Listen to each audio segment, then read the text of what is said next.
High transaction costs can be a huge hurdle to capital gains in any property investment.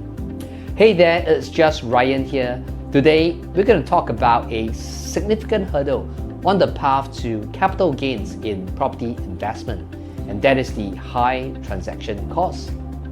Here in Singapore and in many countries, we are faced with high transaction costs such as the buyer stamp duties, additional buyer stamp duties, foreign levies, and all of these expenses when making a property purchase.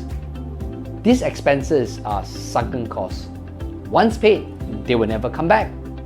They are the initial financial outlay you have to bear when acquiring a property, on top of the financial deposit or down payment that you have to set aside to buy the property.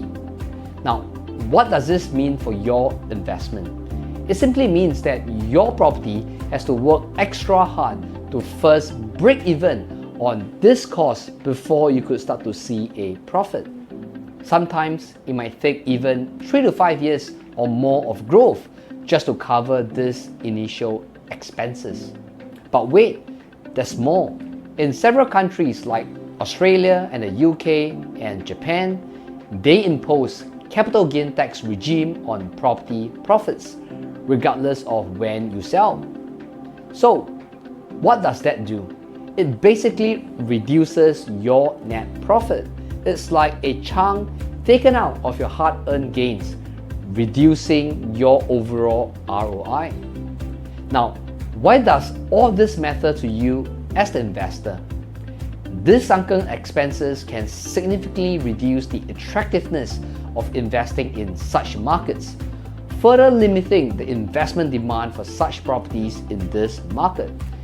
They can also put us in a non-level, unfair playing field when compared to property buyers in the same market but may not be subjected to the same tax treatment.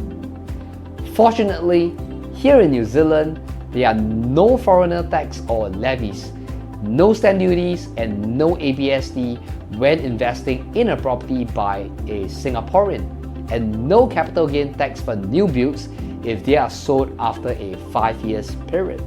Now, this effectively strikes off this hurdle to enjoy immediate capital gains from the property price growth.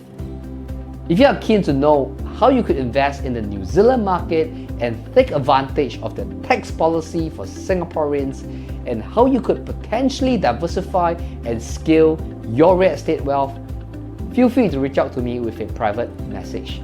If you found this useful, remember to smash the like button and share this video, and do remember to follow me for more property insights.